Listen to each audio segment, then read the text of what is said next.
The howling started just after dusk, low and mournful across the Wyoming plains, and Laura Garrett knew with bone-deep certainty that something was terribly wrong. She pressed her face against the stagecoach window, peering into the gathering darkness of the October evening in 1876. The driver had been pushing the horses hard for the last hour, and now she understood why. Through the twilight, she could see them, gray shapes moving parallel to the coach, keeping pace with unnerving ease. Wolves, not just one or two, but a whole pack, their eyes reflecting what little light remained in the sky. "Miss, you best stay back from that window," the driver called down, his voice tight with worry. "We got about 5 miles yet to Medicine Bow, and these horses are tiring fast." Laura's heart hammered against her ribs as she pulled back, clutching her traveling bag to her chest. She was 22 years old, had traveled all the way from Philadelphia to take a teaching position in the small Wyoming town, and she had survived the long journey west only to possibly meet her end within sight of her destination. The irony was not lost on her, though she found no humor in it. The coach lurched suddenly, and she heard the driver curse. One of the horses screamed, a terrible sound that made her blood run cold. The wolves' howling grew louder, closer, more insistent. She could hear their paws hitting the ground now, a rhythmic thunder that matched her racing pulse. Then the coach tilted violently. Laura was thrown against the side wall, her shoulder connecting hard with the wooden frame.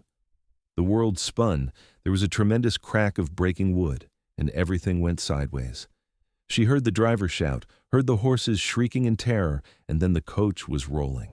Her body tumbled like a rag doll, hitting every surface, until finally everything stopped with a bone-jarring crash. For a moment there was silence except for the ringing in her ears. Laura lay on what had been the side of the coach, now the bottom, trying to catch her breath. Pain radiated from a dozen places on her body, but she could move her fingers and toes, could think clearly enough to know she had to get out. The howling started again, so close now it seemed to surround her. "Driver?" she called out, her voice shaky. "Sir, are you all right?" No answer came. Laura pushed herself up, ignoring the protests from her bruised body, and tried the door above her head. It was jammed. She looked around frantically in the dimness and saw that the opposite side of the coach had been partially crushed in the roll. Through a gap in the splintered wood, she could see the darkening sky and, more terrifyingly, the silhouettes of wolves circling. Her hands shook as she tried to think. She had a small derringer in her bag, a gift from her father before she left Philadelphia. 2 shots. Against how many wolves? She could count at least 6 from what she could see, and there were likely more. The gun would be useless except perhaps for a final desperate measure she did not want to contemplate. A wolf's face appeared at the gap in the wood, and Laura screamed. The animal's yellow eyes fixed on her, and it began to dig at the opening, its claws scraping against the wood. Another joined it. The gap was widening. Laura scrambled backward, pressing herself against the far corner of the overturned coach, and pulled out the derringer with trembling hands. She had never shot at a living creature in her life. The wolves were getting through. She could see their snouts now, their teeth. She raised the gun, knowing it was futile, but unable to simply wait for death. Then she heard it, a sound that cut through even the wolves' snarling. A rifle shot, sharp and clear in the evening air. The wolves at the gap yelped and scattered. Another shot rang out, then another. The howling turned to sounds of confusion and retreat. Laura stayed frozen, hardly daring to breathe, listening as the sounds of the pack faded into the distance. "Hello, the coach," a deep voice called from outside. "You alive in there, miss?" Laura's voice caught in her throat. She tried twice before she could answer. Yes, I'm alive. Please help me." "Hold steady, I'm going to get you out." She heard footsteps, heavy and purposeful, circling the wreckage. Then a shadow fell across the broken opening, and a man's face appeared. Even in the failing light, Laura could see he was unlike anyone she had ever encountered in her sheltered Philadelphia life. His face was weathered and tanned, with a strong jaw covered in several days' worth of dark beard. His hair, nearly black, hung past his shoulders, tied back loosely. But it was his eyes that caught her attention, gray-blue and intense, assessing her with a penetrating gaze that somehow made her feel both vulnerable and safe at the same time. "You hurt bad?" he asked. "I do not think so. Bruised, certainly, but nothing feels broken." He nodded once. Good. I am going to pull this door open. Might be loud. Do not be afraid. The man disappeared from view, and moments later the coach shuddered as he wrenched at the door above her. Wood groaned and metal screamed, and then the door flew open with a crash. The man's face reappeared, silhouetted against the first stars beginning to show in the darkening sky. "Can you stand?" he asked, reaching down with one large, calloused hand. Laura tucked the derringer back into her bag and reached up. His hand engulfed hers, warm and solid, and he lifted her with such ease it was as if she weighed nothing at all. In seconds, she was standing on top of the overturned coach. Then he was helping her down to the ground. Her legs nearly gave out when her feet touched earth, but his hands steadied her, one at her elbow, one at her waist. "Easy now," he said, his voice a low rumble. "You have had a fright. Take a moment." Laura looked up at him and had to tilt her head back to do so. He stood well over 6 feet tall, broad-shouldered and powerfully built. He wore buckskins that had seen hard use, and his shirt was open at the throat despite the October chill. A long rifle was slung across his back, and she could see the handles of at least 2 knives and a pistol on his belt. Everything about him spoke of strength, capability, and danger, yet his hands on her arms were gentle. Thank you," she managed. "You saved my life. Those wolves, they were going to—" "They are gone for now," he interrupted, his eyes scanning the darkening plains around them. "But they will be back. They have tasted fear and smelled blood." His expression darkened. "The driver did not make it, miss. I'm sorry. He broke his neck in the fall." Laura felt tears sting her eyes. She had not known the man, had barely exchanged a dozen words with him, but he had died trying to get her to safety. "That is terrible. He was just doing his job." "It is the way of things out here sometimes." The man's eyes returned to her face, softer now. "I am Caleb Xavier. I have a camp about a mile north of here. We need to get you there before full dark, and before those wolves decide to test me again." "Laura Garrett," she said. "I was traveling to Medicine Bow to teach at the school there." "Medicine Bow is about 4 miles east," Caleb said, already moving toward the front of the wrecked coach. "Too far in the dark with wolves about. We will go to my camp. I will take you to town come morning." Laura watched as he quickly unhitched the one horse that had survived the crash. The poor animal was trembling, eyes rolling with fear, but it calmed somewhat under Caleb's firm, confident hands. He murmured to it in a low voice, words Laura could not quite make out, and the horse settled. "Can you ride?" Caleb asked, leading the horse over to her. "I have ridden some back home. This will not be like riding in a park." He glanced at her dress, a proper traveling costume with a bustle and multiple layers. "That get-up is going to make it difficult, but there is no help for it. We need to move." Before Laura could respond, Caleb lifted her by the waist and set her on the horse's bare back as easily as he might lift a child. The casual display of strength made her breath catch. He gathered a few items from the wreckage, including her traveling bag, which he handed to her, then swung up behind her in one fluid motion. His arms came around her as he took the reins, and suddenly Laura was very aware of the solid warmth of his body pressed against her back, the strength in the arms that bracketed her. "Hold on," he said simply, and urged the horse into a steady trot. They rode through the gathering darkness, and Laura tried not to think about the wolves that might still be watching from the shadows. Caleb seemed unconcerned, guiding the horse with easy confidence through terrain that all looked the same to her eyes. She could feel the regular rhythm of his breathing against her back, feel the steady beat of his heart. It should have been improper, should have made her uncomfortable, but instead she found herself feeling safer than she had since leaving Philadelphia. "How did you happen to be nearby?" she asked, breaking the silence. "Medicine Bow is miles away."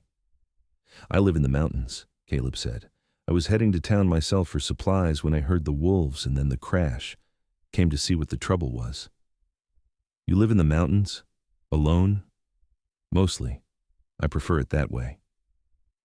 His tone suggested he did not intend to elaborate, and Laura let it drop. They rode in silence for a time. The stars were coming out in force now, more than Laura had ever seen in her life. The sky seemed impossibly vast, the land around them even more so. She had known, intellectually, that the West was wild and empty, but knowing and experiencing were two different things. Out here, miles from the nearest town, she felt smaller than she ever had before, and simultaneously more alive. There, Caleb said, and Laura followed his pointing finger to see a small orange glow in the distance. As they drew closer, she could make out a campfire burning in a sheltered spot against a rock face. A tent was set up nearby, and she could see supplies stacked neatly under a canvas tarp. It was a temporary camp, clearly, but it looked well organized and surprisingly comfortable. Caleb dismounted first, then lifted her down with the same easy strength. Laura's legs wobbled again, and this time he kept his hands at her waist until she was steady. "Sit by the fire," he said, gesturing to a log that had been positioned as a seat. "I need to tend the horse, and then I will see about getting us some food." Laura did as instructed, sinking onto the log gratefully. Every part of her body was beginning to ache now that the immediate danger had passed. She watched as Caleb efficiently cared for the horse, checking it for injuries, rubbing it down with handfuls of dry grass, and tethering it where it could reach water and feed. His movements were economical and practiced, no wasted effort. Everything he did spoke of a man who had lived this way for a long time. When he returned to the fire, he added more wood, and soon had it blazing higher. The warmth was wonderful against the October chill. He pulled out a pot and began preparing something, moving between his supplies and the fire with the ease of long habit. "You are hurt," he said suddenly, not looking at her. "Your arm is bleeding." Laura glanced down and saw that her sleeve was torn, and indeed, blood had seeped through the fabric. She had not even noticed. "It must have happened in the crash." "I did not feel it." Caleb set down the pot and came over to her. "Let me see." His hands were gentle as he pushed back her sleeve, revealing a long gash along her forearm. It was not deep, but it needed cleaning.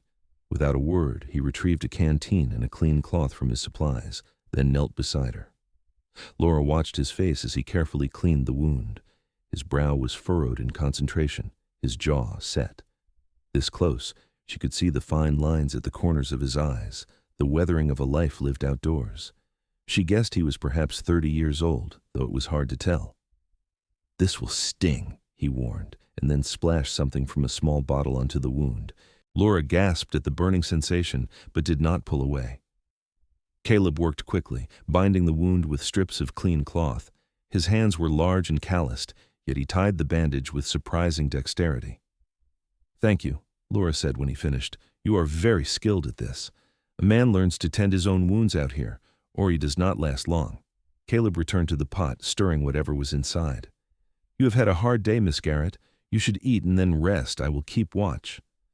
"Keep watch? You think the wolves will come back?" "Maybe, maybe not, but it's better to be ready." He ladled something into a tin cup and handed it to her. "Stew. It is not fancy, but it will fill your belly." Laura accepted the cup and took a tentative sip. It was surprisingly good, rich and hearty with chunks of meat and vegetables. She realized she was ravenous and ate quickly, hardly caring about propriety. Caleb watched her with what might have been amusement in his eyes, then filled his own cup. They ate in companionable silence, the fire crackling between them. Laura found herself studying him when she thought he was not looking. He was the most physically imposing man she had ever met, all muscle and rough edges, yet he had been nothing but courteous to her, gentle even, in his own way. It was not what she had expected from a mountain man. "Why do you live alone in the mountains?" she asked when they had finished eating. Caleb was quiet for a long moment, his eyes on the fire. "A man has his reasons." That is not really an answer. His eyes flicked to her, a hint of surprise in them, and then away. "I suppose it is not." He was silent again, and Laura thought he would not answer, but then he spoke. "I grew up in Kentucky, came west with my brother and his wife about 8 years back. We had a homestead up north of here. Things went bad. They died. I left."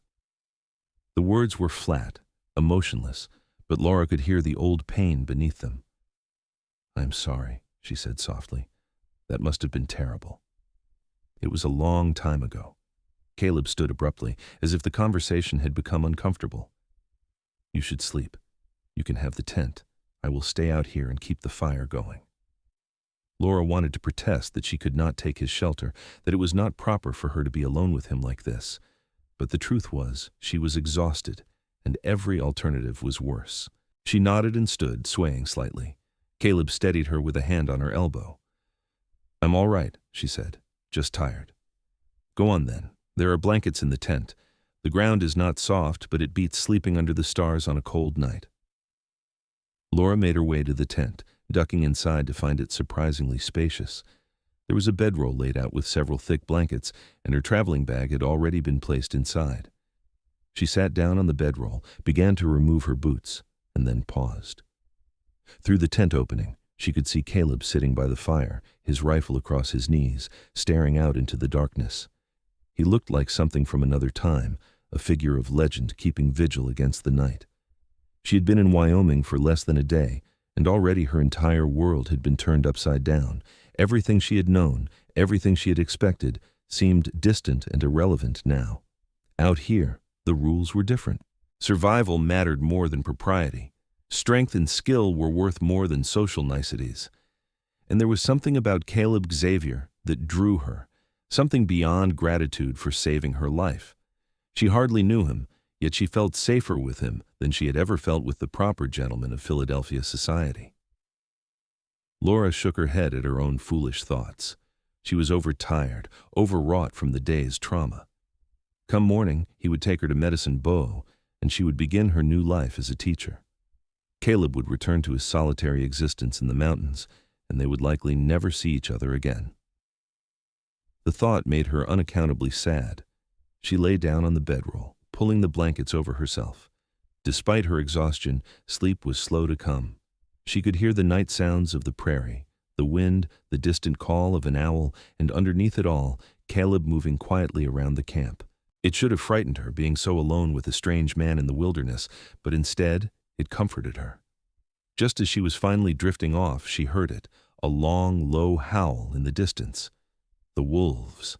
They had not gone far. A moment later, Caleb's voice came, low and calm. "Easy, miss. I am here. They will not get near the fire." Laura closed her eyes and let herself believe him. Sleep claimed her at last. She woke to the sound of snarling. For a disoriented moment, Laura could not remember where she was, and then it all came rushing back. The crash, the wolves, Caleb. She sat up quickly, her heart racing, and peered through the tent opening. The fire was blazing high, casting dancing shadows across the campsite. Caleb was standing between the fire and the darkness beyond, his rifle raised. In the firelight, Laura could see eyes reflecting back. Yellow, hungry eyes. The wolves had returned, and there were more of them now. "Stay in the tent," Caleb called without turning around. "Do not come out, no matter what." A large gray wolf crept forward, and Caleb fired. The shot was deafening in the night, and the wolf yelped and retreated. But the others did not flee. They circled, staying just beyond the firelight, testing for weakness. Caleb turned slowly, tracking their movements, his rifle ready. But Laura knew what he must be thinking. He could not shoot them all, and eventually the fire would die down. She scrambled to her bag, pulled out the Derringer, and moved to the tent opening. "I have a gun," she called. "2 shots." "I told you to stay inside," Caleb said, but there was less command in his voice now and more resignation. "If they rush us, aim for the ones closest. Make your shots count." Laura's hands were shaking so badly she did not know if she could hit anything, but she gripped the small gun tightly and tried to steady herself. The wolves were getting bolder, creeping closer to the fire. She could see them more clearly now, gaunt, hungry animals driven by desperation. The winter was coming, and prey was scarce. To them, she and Caleb were just meat. A wolf lunged from the left, and Caleb swung his rifle around and fired in one smooth motion. The animal fell, and the pack scattered back, but only for a moment. They were learning that the loud noise only came from one direction at a time. Another wolf darted in from the right. Caleb spun, but before he could shoot, Laura fired. Her shot went wide, but it was close enough to make the wolf veer away. "Good," Caleb said. "Keep them back while I reload." His fingers worked with practiced speed, but to Laura it seemed to take forever. The wolves sensed weakness and pressed closer. One shot passed the fire, heading straight for the tent. Laura fired her second shot, and this time her aim was true. The wolf collapsed with a yelp, and the pack scattered again, but not far. "I am out," Laura said, her voice tight with fear. "Get back inside. I have got them now." Caleb fired again, and another wolf fell. The pack was finally retreating, fading back into the darkness. Caleb fed the fire, making it blaze higher, then grabbed more wood from the supply and stacked it close at hand. "They will think twice now before coming back," he said, "but I will not let the fire die the rest of the night." Laura realized she was still standing in the tent opening, the empty derringer clutched in her hand. Her whole body was trembling now that the immediate danger had passed. Caleb glanced at her and his expression softened. "You did well," he said. "That was a brave thing, coming out here." "I was terrified," Laura admitted. "Courage is not the absence of fear, Miss Garrett. It is acting despite it." He returned his attention to the darkness beyond the firelight. "Try to get some more rest. I will not let them near you." Laura wanted to protest that he needed rest too, but she could see in his stance that he would not leave his post. She retreated into the tent, but did not lie down. Instead, she sat watching him through the opening, this strange, solitary man who had appeared out of the wilderness to save her. The hours passed slowly. The wolves did not return, but neither did Caleb relax his vigilance. He sat by the fire, occasionally adding wood, his eyes constantly scanning the darkness. Laura dozed fitfully, waking every time she heard a sound, and each time she looked out to see Caleb still there, still watching. Finally, the sky began to lighten in the east. Dawn was coming, and with it, the end of the long night. Caleb stirred the fire and began preparing coffee. The familiar, homey smell drifted into the tent, and Laura emerged, stiff and sore from the previous day's ordeal. "Morning," Caleb said. He looked tired, lines of exhaustion around his eyes, but alert. "Coffee will be ready in a minute. Then we should head to Medicine Bow. The wolves will not trouble us in daylight." Laura sat down by the fire, accepting the cup of coffee he handed her. It was strong and bitter, but she drank it gratefully. Caleb packed up the camp with the same efficiency he did everything else, and within an hour they were ready to leave. He saddled the horse properly this time, using his own tack, and helped Laura up before mounting behind her. The ride to Medicine Bow took about 2 hours. In the daylight, Laura could see the country properly for the first time. Rolling grasslands stretching to distant mountains, vast and beautiful and utterly unforgiving. She understood now why Caleb was the way he was. This land demanded strength and self-sufficiency. It did not tolerate weakness. Medicine Bow itself was a small town, little more than a main street with a handful of buildings clustered around it. There was a general store, a saloon, a church, a boarding house, and what appeared to be a schoolhouse. People stopped to stare as Caleb rode into town with Laura. She was suddenly conscious of how she must look, her dress torn and dirty, her hair escaping its pins, riding behind a buckskin-clad mountain man. It was hardly the entrance she had envisioned. Caleb stopped in front of the boarding house and dismounted, then helped Laura down. A middle-aged woman emerged from the building, her expression a mix of concern and curiosity. "Goodness gracious, are you Miss Garrett?" the woman asked. "We heard the stage had not arrived and feared the worst." "There was an accident," Laura said. "The coach overturned. The driver, I'm afraid he did not survive. Mr. Xavier here rescued me." The woman's eyes went to Caleb, and her expression became guarded. "Mr. Xavier, we have heard of you." She turned back to Laura. "Come inside, dear. You look like you have been through an ordeal. I am Mrs. Harriet Thompson. I run the boarding house and I have a room ready for you." Laura hesitated, looking back at Caleb. He was already turning toward his horse, clearly intending to leave without further conversation. "Wait," Laura said.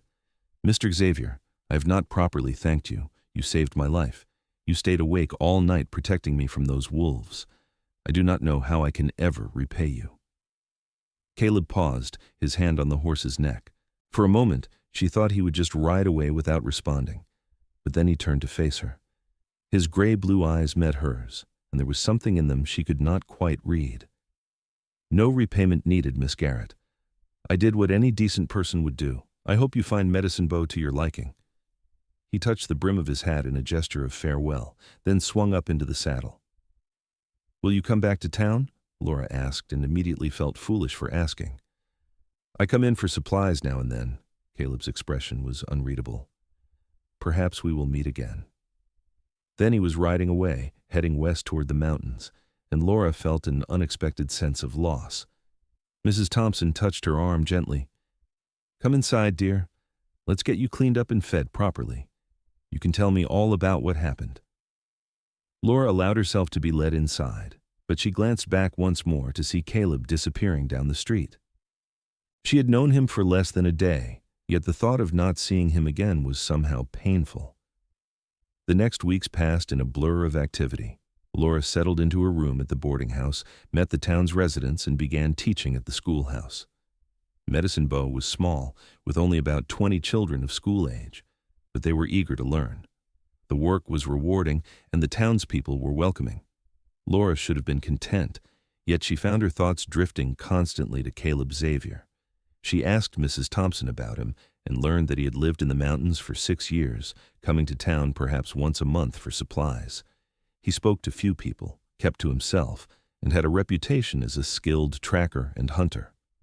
Some people thought him strange for choosing such a solitary life, but no one spoke ill of him. He was simply accepted as one of the odd characters that the frontier seemed to attract. "Why do you ask about him, dear?" Mrs. Thompson asked one evening as they sat in the boarding house parlor. "He is not the sort of man a young lady should set her sights on." "I am not setting my sights on anyone," Laura protested, feeling her cheeks heat. "I am merely curious about the man who saved my life." "Of course, dear." Mrs. Thompson's tone suggested she did not believe a word of it. "Just remember, men like Caleb Xavier are not the marrying kind. They are too set in their ways, too used to being alone. A woman would go mad trying to tame a man like that." But Laura did not want to tame anyone. She just wanted to see Caleb again, to talk to him, to understand what drove him to live the way he did. She told herself it was simple curiosity, gratitude, nothing more. She almost believed it. 3 weeks after her arrival in Medicine Bow, Laura was walking back to the boarding house after school when she saw a familiar figure outside the general store. Her heart leapt before her mind could catch up. Caleb was there, loading supplies onto a pack mule. He was dressed the same as before, buckskins and a rough shirt, his long dark hair tied back. Even in the middle of town, surrounded by ordinary people, he seemed different, set apart, like a wolf among domestic dogs.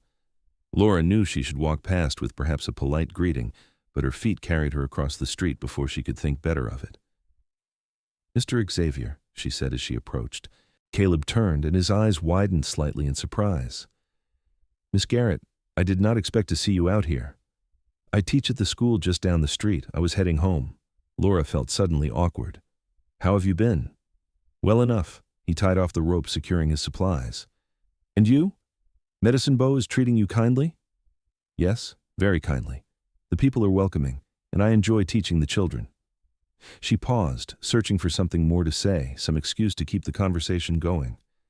"I never properly thanked you for what you did. You saved my life, and I have thought about that night often. No thanks necessary, as I said before." But his eyes lingered on her face, and Laura saw something there, some flicker of feeling quickly suppressed. "I am glad you are well." He turned back to the mule, clearly preparing to leave, and Laura felt a desperate need to stop him. "Would you stay for supper?" she blurted out.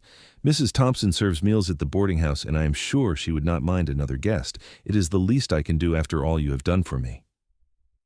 Caleb hesitated, his hand on the mule's lead rope. "I should be getting back before dark. Please, just for an hour."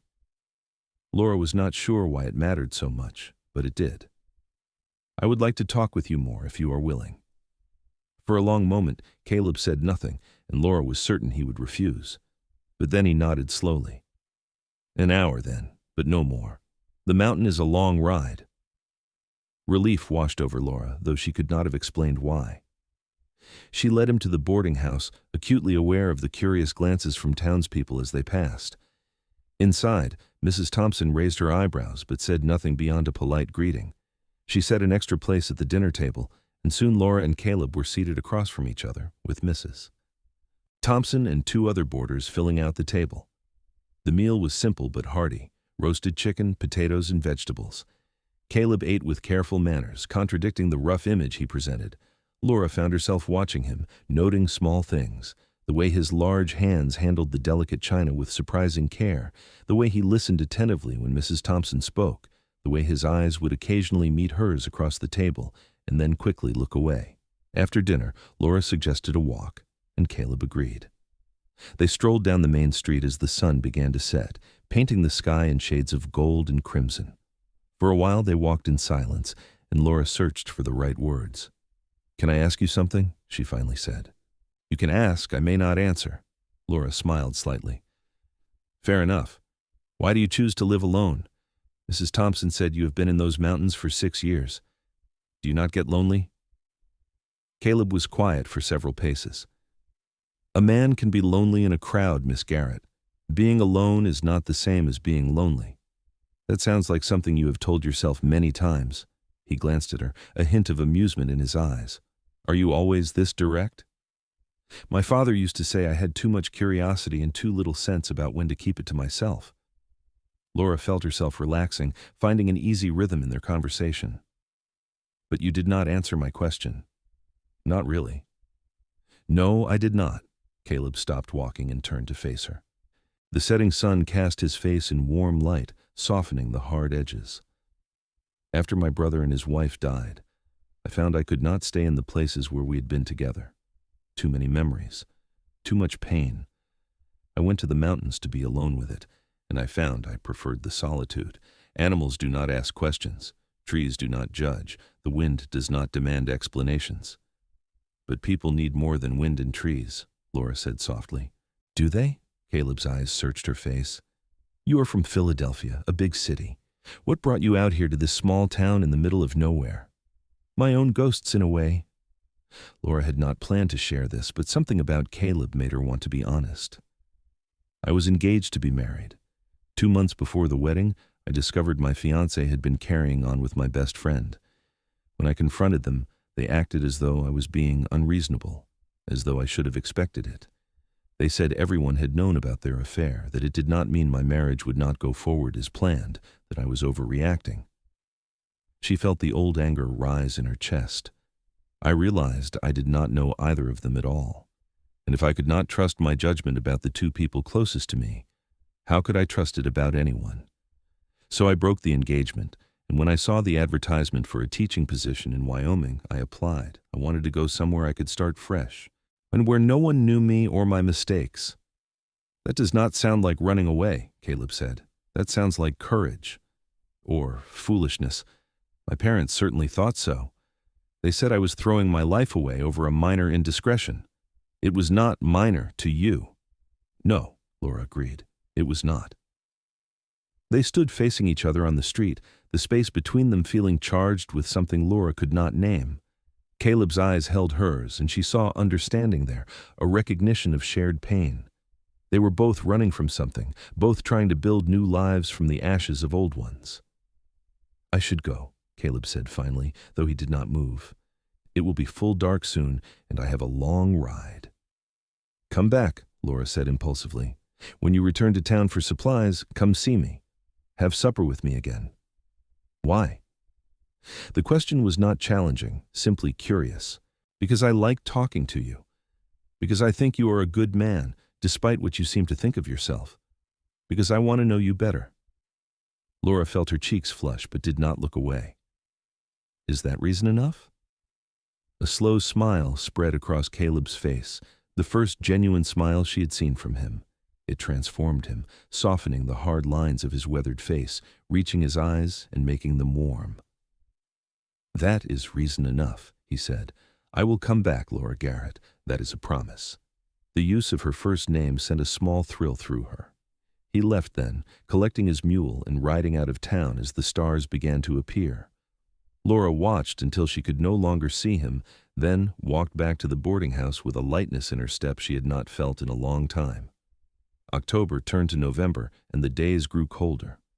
Laura threw herself into her teaching, preparing her students for the winter months ahead. She made friends in town, attended church socials, and gradually became an accepted part of the community. But always, in the back of her mind, she thought about Caleb and wondered when he would return. It was 3 weeks before she saw him again. She was leaving the schoolhouse on a gray afternoon when she spotted him riding into town. This time, he came directly to the school, tying his horse outside and waiting for her to emerge. "Mr. Xavier," she said, trying to keep the pleasure from her voice and failing. "You came back." "I said I would." He dismounted and stood before her, his breath misting in the cold air. "Are you finished for the day?" Yes, let me lock up. Laura secured the schoolhouse and returned to him. Will you stay for supper again? I was hoping you would ask. They fell into an easy routine after that. Every 3 or 4 weeks, Caleb would come to town for supplies, and he would seek her out. They would have supper together, then walk through town talking about everything and nothing. Laura learned more about his life, how he had learned to hunt and trap from his brother, how he knew every trail and stream in the mountains for 50 miles around, how he spent his days. In turn, she told him about her students, about the books she was reading, about her growing love for the wild Wyoming landscape. Winter set in hard, and still Caleb came. Even through snow and bitter cold, he made the journey from his mountain camp. Mrs. Thompson stopped making pointed comments and simply set an extra place at the table on the evenings when Caleb appeared. The townspeople grew accustomed to seeing them together, and Laura stopped caring what they might think. She knew she was falling in love with him, though she tried not to examine the feeling too closely. Caleb was not like any man she had known, not like the proper Philadelphia gentleman or even the rough cowboys and ranchers of Medicine Bow. He was self-contained, comfortable in his own skin, asking nothing from anyone. Yet with her, he was gentle and attentive. She felt seen in a way she never had before, understood without having to explain herself. But Caleb never touched her beyond the occasional hand at her elbow, never spoke of feelings or the future. He came. He spent his allotted hours with her, and then he left again for the mountains. Laura told herself it was enough, that she should not hope for more, but her heart had other ideas. It was early December, during one of Caleb's visits, that things finally changed. They were walking along the edge of town, snow crunching under their feet when Laura slipped on a patch of ice. Caleb's arm shot out, catching her before she could fall, and suddenly she was pressed against his chest, his arms around her. For a moment, neither of them moved. Laura could feel the steady beat of his heart, the warmth of his body through their layers of clothing. She looked up and found him staring down at her, his eyes dark with something that made her breath catch. "Laura," he said, his voice rough. "Yes?" Her own voice came out barely above a whisper.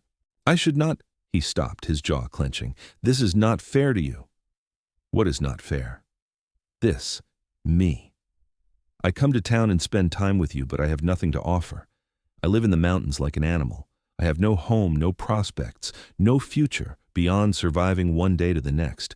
You deserve better than that. You deserve a real life with a real man, not a hermit who cannot even offer you." Laura reached up and placed her fingers against his lips, silencing him. "Do not tell me what I deserve, Caleb Xavier. I will decide that for myself." His arms tightened around her. "You do not know what you are saying." "Do I not? I'm 22 years old, not a child. I know my own mind." She let her hand fall from his mouth to rest against his chest. "I know that I think about you every day. I know that these few hours every few weeks are the happiest I have ever been.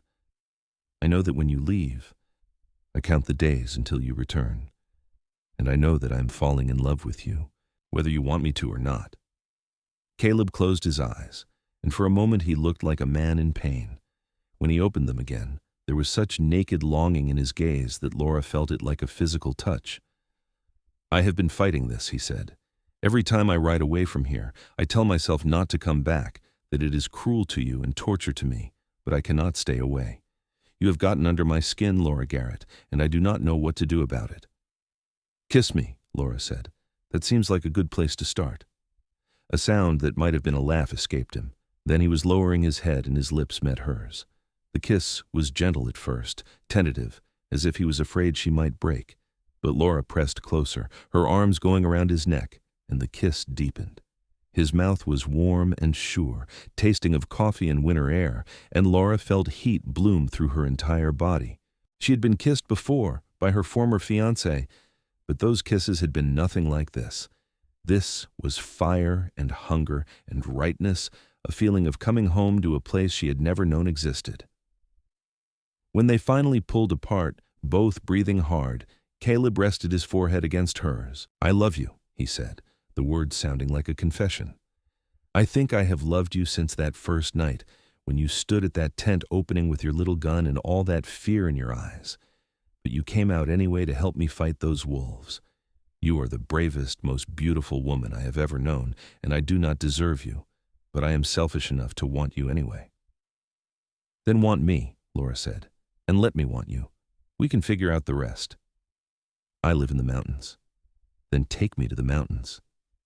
Caleb pulled back to look at her face. "You do not mean that.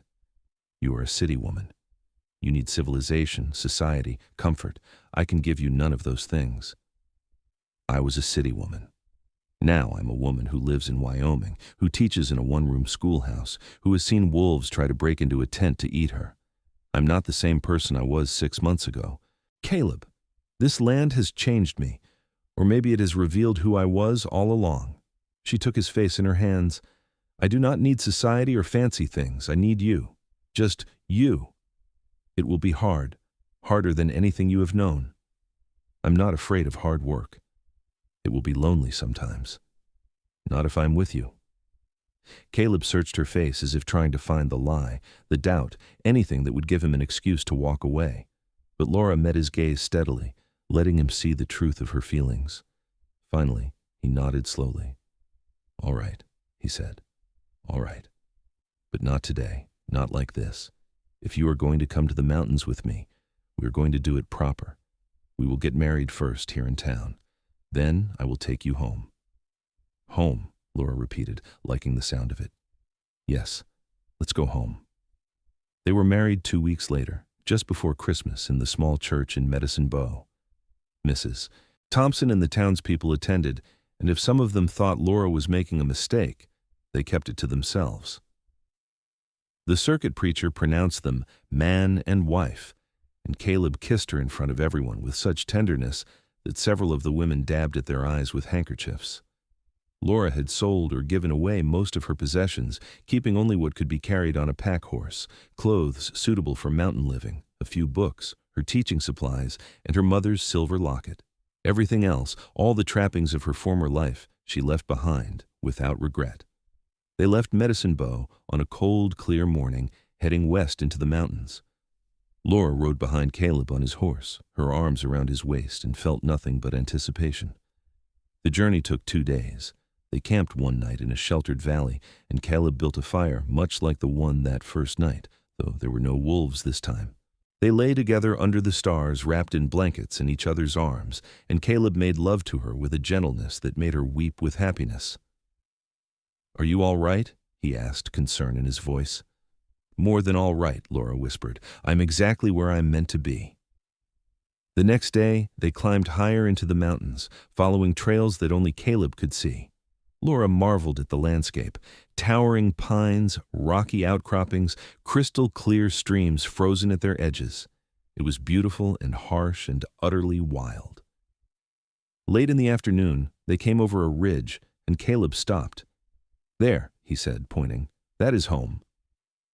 Laura looked and saw a small cabin nestled in a valley below. It was built of logs with a stone chimney and a covered porch. Smoke was rising from the chimney, which seemed odd until Caleb explained he had come through 2 days earlier to prepare the place.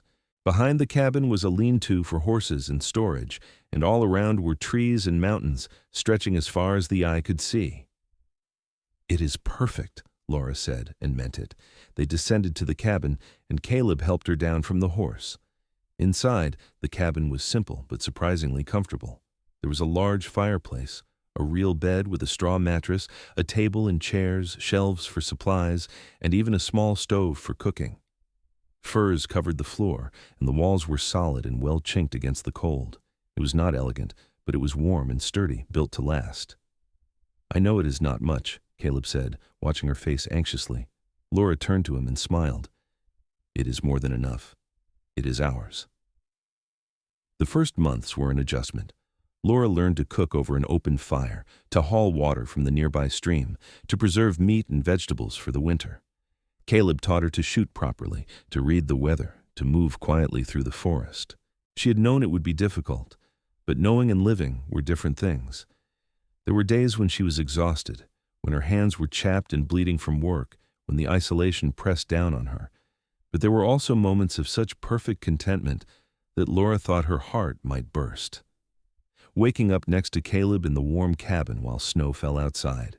Sitting together in the evening by firelight, reading aloud from one of her books while he worked on some project. walking through the forest in the early morning, seeing deer and elk, and once, from a safe distance, a bear, making love in the afternoon with no one to hear or judge. These moments made all the hardship worthwhile. Winter passed and spring came to the mountains. The snows melted, revealing new green growth.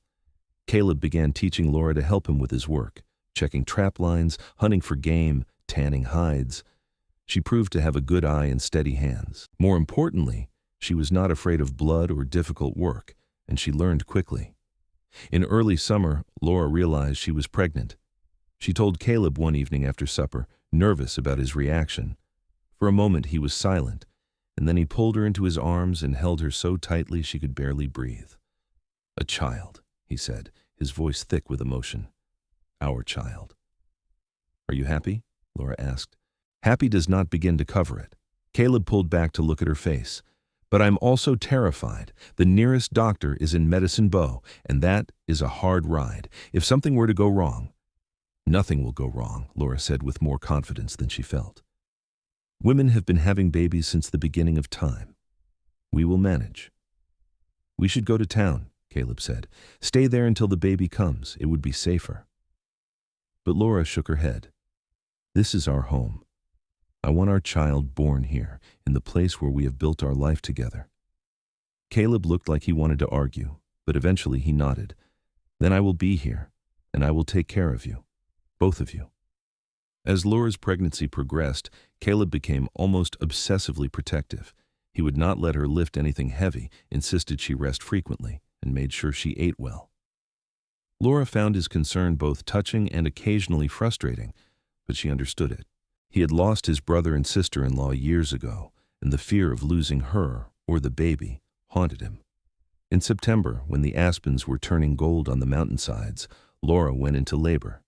It was long and difficult, and there were moments when Caleb looked truly frightened. But Laura was strong, and in the early hours of the morning, their son was born. Caleb cut the cord with shaking hands and placed the baby, cleaned and wrapped in soft cloth, in Laura's arms. "A boy," Laura whispered, tears streaming down her face. "We have a son." Caleb knelt beside the bed, his large finger gently touching the baby's tiny hand. The infant grasped it instinctively, and Caleb's face crumpled. He pressed his face against Laura's shoulder and wept, great shaking sobs that he had probably been holding in for years. "It is all right," Laura murmured, running her free hand through his hair. "We are all right. We are all here together." They named him Thomas after Caleb's brother. Little Thomas was a healthy baby with a good appetite, and his father's dark hair. Caleb proved to be a devoted father, tender and patient in ways that surprised even Laura. She would wake in the night to find him standing over the cradle, just watching their son sleep, wonder on his face. The years that followed were good ones. They had 2 more children, a daughter they named Elizabeth when Thomas was 3, and another son they named James 2 years after that. The cabin became full of life and noise and love. Caleb built an addition to give them more space, and Laura started a garden that provided vegetables through the growing season. They went to Medicine Bow twice a year for supplies and to let Laura visit with Mrs. Thompson and her other friends from town.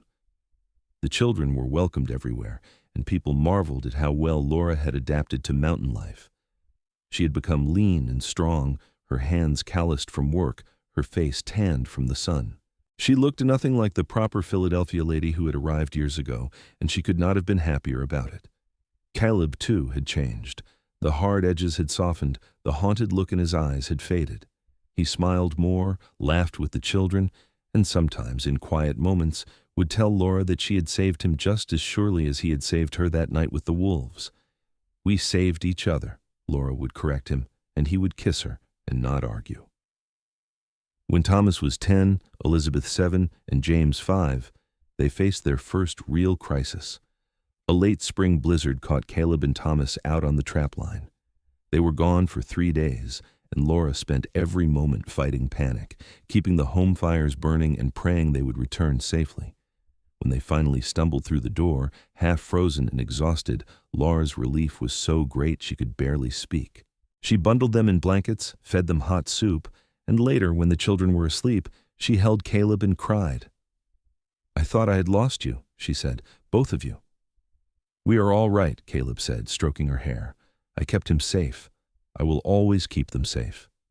"I know, but it reminded me that nothing is certain out here. Any day could be the last." She looked up at him. "I do not regret anything, Caleb, not one moment. Even if I had known how hard it would be, I would still have chosen this, chosen you." "And I would have chosen you," Caleb said. "Every time in every life I would choose you." The children grew. Thomas became a skilled tracker like his father. Elizabeth showed a talent for drawing and would spend hours sketching the animals and plants around their home. And James was fearless and always getting into scrapes that gave Laura gray hairs. They were wild and free in a way city children could never be, and Laura was glad of it. When Thomas was 16, he announced that he wanted to go to Medicine Bow for a while, to work at the general store and see something of the world beyond the mountains. It was the first time any of their children had expressed a desire to leave, and Laura felt the pang of it keenly. But she and Caleb agreed that Thomas should have the chance to make his own choices. "If he wants to come back, he will," Caleb said, "and if he wants to make a different life, that is his right. We cannot hold them here forever." Thomas went to town and found work. He wrote letters, which Laura treasured, describing his experiences. After a year, he returned to the mountains, saying he had seen enough of civilization to know he preferred the wild. He was courting a girl from town, though, and eventually he brought her to meet his parents. She was a good girl, strong and practical, and she fit into their life in the mountains better than Laura had dared hope. The years continued to pass. To 1080, Elizabeth married a young rancher and moved to a homestead 20 miles away, close enough to visit regularly. James, as expected, became a scout for the army, always seeking adventure. The cabin that had once been full of children's voices became quiet again, just Laura and Caleb once more. "Do you miss it?" Caleb asked one evening as they sat on the porch watching the sunset. They were both in their 50s now, their hair streaked with gray, their bodies showing the wear of a hard life. "The noise, the chaos?" "Sometimes," Laura admitted, "but I also love this. Just the two of us, like it was in the beginning." "Not quite like the beginning," Caleb said with a smile. "We have a few more aches and pains now." "Speak for yourself," Laura said, but she was smiling too. Caleb took her hand, his thumb rubbing across her knuckles in a familiar gesture. "I never thanked you properly, you know." "For what?" "For that night when you asked me to stay for supper. For being brave enough to tell me you were falling in love with me.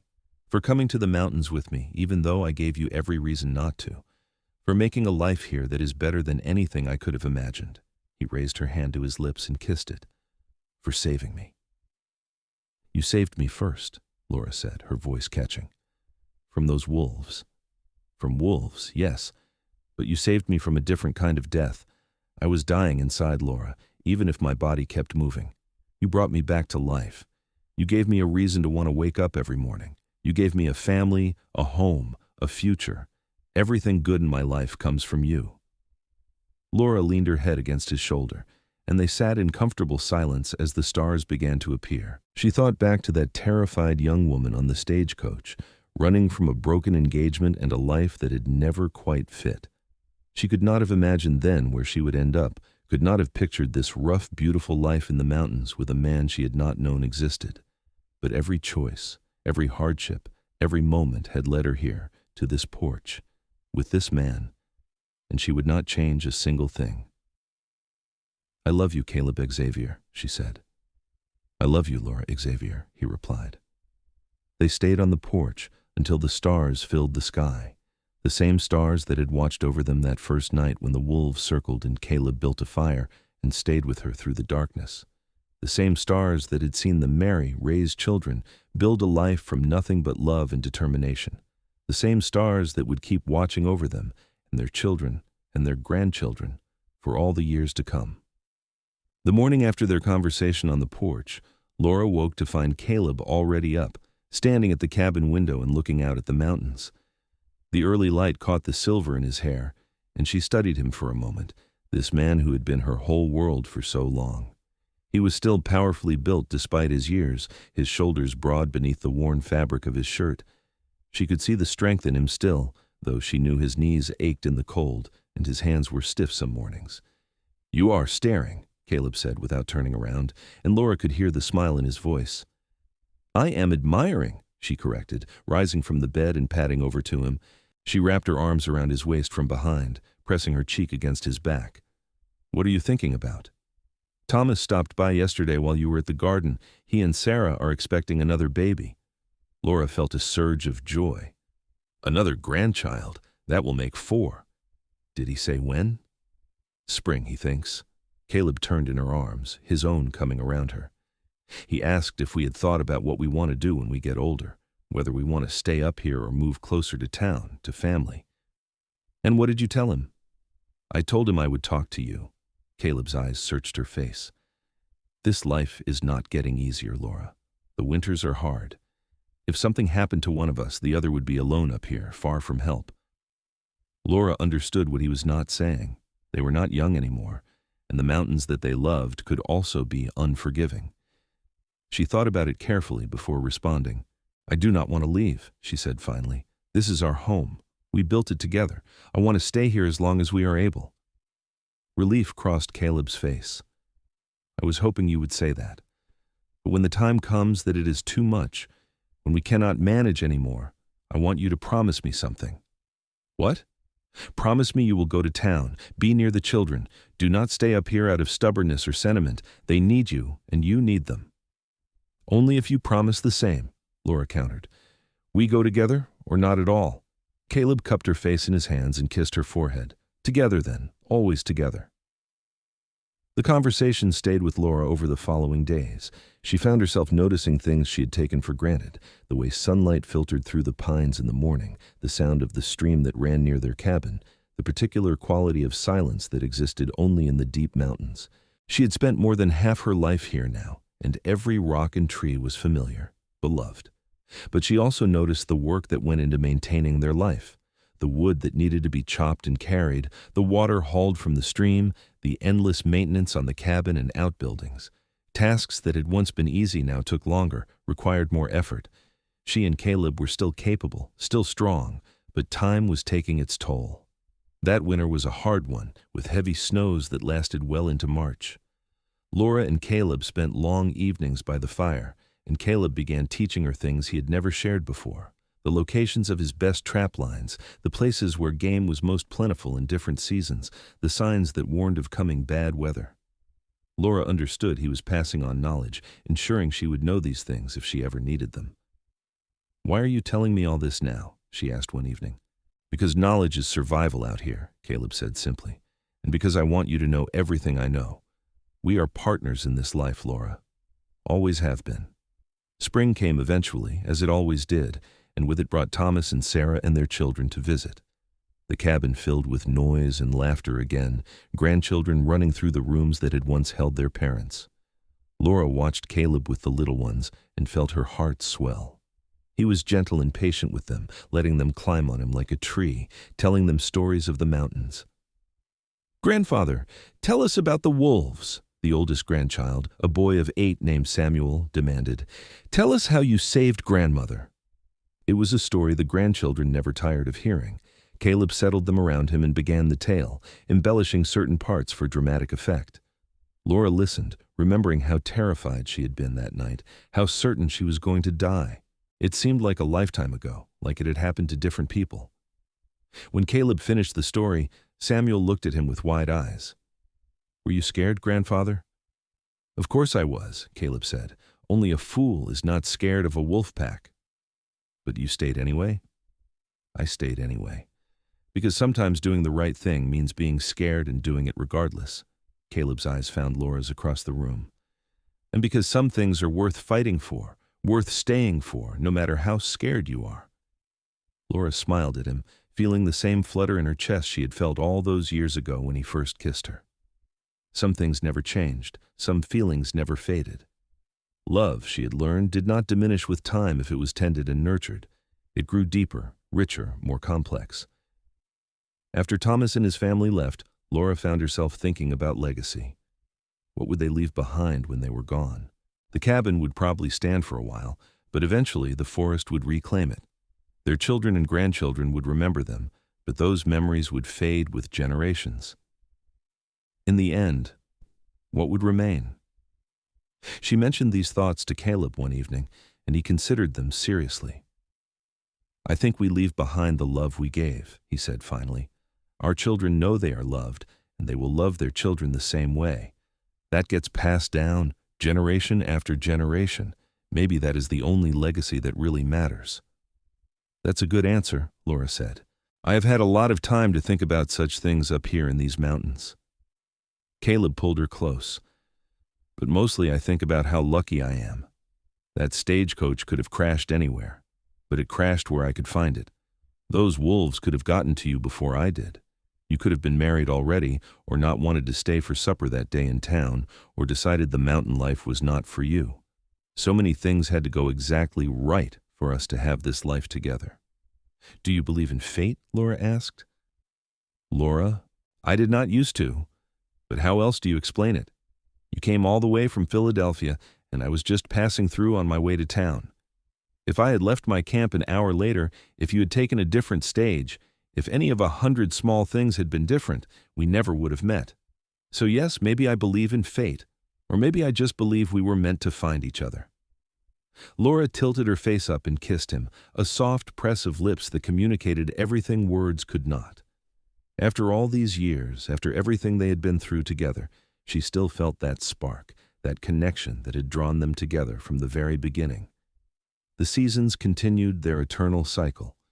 Summer gave way to autumn, autumn to winter, winter to spring. Laura and Caleb settled into their later years with the same partnership that had defined their entire marriage. They moved a bit slower, rested more often, but they still walked their land together and sat on the porch in the evenings watching the sun set. Elizabeth visited with news that she was expecting her first child, and James came home on leave from the army with tales of his adventures. The cabin remained a gathering place for the family, a touchstone they all returned to. Laura took pride in that, in knowing they had built something that mattered to more than just themselves. One autumn evening, when the aspens were blazing gold on the mountainsides, Laura and Caleb sat on their porch as they had countless times before. The air was crisp and cool, and smoke rose from the cabin's chimney into a sky turning the deep blue of twilight. "Do you remember that first night?" Laura asked. "When the wolves were circling, and you kept the fire going?" "I remember everything about that night," Caleb said. "I remember thinking you were the most beautiful woman I had ever seen, even scared and dirty from the crash. I remember how brave you were, coming out of that tent to help me, even though you were terrified. I remember looking at you in the firelight and feeling something shift inside me, something I thought was dead coming back to life. I thought you were just being kind, helping a stranger in trouble. I had no idea you felt anything for me." "I did not either, not right away. But that night, watching over you while you slept, keeping those wolves back, I felt protective in a way I had not felt since my brother died, like I had something to live for again, something to fight for. Even before I knew your name, even before we spoke more than a few words, something in me recognized something in you." Laura leaned against him and he wrapped his arm around her shoulders. "We have had a good life, have we not?" "The best life," Caleb agreed. "Better than I ever imagined possible." "No regrets?" "Not a single one. You?" "None," Laura said firmly. "Even the hard parts, the struggles and the fears and the times I thought I could not go on, I would not change any of it, because it was ours. We built this together." They sat in silence as the stars began to appear. The same stars that had watched over them for so long. The same mountains rose around them, eternal and unchanging. But Laura and Caleb had changed, had grown and aged, and loved and lived. They had taken the raw materials of two broken people and built something beautiful and lasting. "Thank you," Caleb said softly. "Or for what?" "For taking a chance on a rough mountain man with nothing to offer but a hard life. For loving me anyway. For making every day better just by being in it." He turned to look at her, his eyes still that same striking gray blue they had been when she first saw him through the gap in the wrecked stagecoach. "You are the best thing that ever happened to me, Laura Xavier. My whole life before you was just waiting. My whole life after you has been living." Laura felt tears prick her eyes, but they were happy tears. "I love you, Caleb. I have loved you since that night when you promised to keep me safe from the wolves, and I will love you until the day I die and beyond." "And I love you," Caleb said, kissing her softly. Always and forever. As night fell completely, they remained on the porch, wrapped in each other's warmth and the blanket of stars above. Inside, the cabin waited, cozy and warm, filled with memories of a lifetime lived fully. Outside, the mountains stood guard, as they always had, as they always would. Laura thought back to that frightened young woman on the stagecoach, running from her past and toward an uncertain future. She thought of the mountain man who had appeared out of the darkness like a guardian angel, who had fought off wolves and stayed with her through the long night. She thought of all the moments between then and now, the first kiss, the wedding, the births of their children, the laughter and tears and everything in between. It had been a wild, hard, beautiful life, and Laura would not have traded it for anything in the world. She had come to Wyoming looking for a fresh start, for escape from disappointment and betrayal. What she had found instead was love in its purest form, partnership in its truest sense, and a home not in a place but in a person. The stagecoach had been followed by wolves that October evening in 1876, and a mountain man had built a fire and stayed with her all night. But more than that, he had stayed with her through all the nights that followed, through decades of nights, and he would stay with her through whatever nights remained. They had saved each other, loved each other, built a life together that was worth every struggle, every sacrifice, every moment of fear or doubt. As they finally rose and went inside, hands clasped together as they had been for more than 30 years, Laura looked back once at the mountains silhouetted against the star-filled sky. Tomorrow would bring whatever it would bring, but tonight they were together, warm and safe and loved, and that was more than enough. That was everything. The fire in the hearth crackled cheerfully as they prepared for bed, the same comforting sound that had filled their evenings for decades. Caleb banked the coals carefully, ensuring warmth would last through the night, while Laura tidied up and checked that everything was secure. These small domestic rituals had become so familiar. They required no thought, a dance they had perfected through years of repetition. As they lay down together, Laura fitted herself against Caleb's side in the way they always had, her head on his shoulder, his arm around her. His heart beat steady and strong beneath her ear, a rhythm she knew as well as her own. "Good night, my love," Caleb murmured, pressing a kiss to the top of her head. "Good night," Laura whispered back. She closed her eyes, content and complete, and let herself drift towards sleep. Tomorrow they would wake to another day in their mountain home. They would work together, eat together, sit on the porch together, watching the world go by. They would continue living the life they had built, day by day, moment by moment, together. And if sometimes Laura remembered that frightened young woman on the stagecoach, or the desperate night with wolves circling and a mountain man keeping watch by the fire, she remembered it with gratitude. Because that night had been the beginning of everything good in her life. That night had brought her Caleb, had brought her home. The wolves had been hunting that October evening long ago, but in the end, what Laura had found in the darkness was not danger, but salvation. She had found love and strength and belonging. She had found her other half, the peace that made her whole. And every night since, whether they were surrounded by wolves or by peace, by hardship or by plenty, Caleb Xavier had kept his promise. He had stayed with her. He had kept her safe. He had loved her with everything he had, and she had loved him back with equal devotion. It was a simple story in the end, a man and a woman brought together by chance or fate who chose to love each other through everything life threw at them. But in its simplicity lay profound truth. Love, real love, was not about grand gestures or perfect circumstances. It was about staying, about fighting for each other, about building something worthwhile together out of nothing but determination and devotion. The fire burned low, casting dancing shadows on the cabin walls.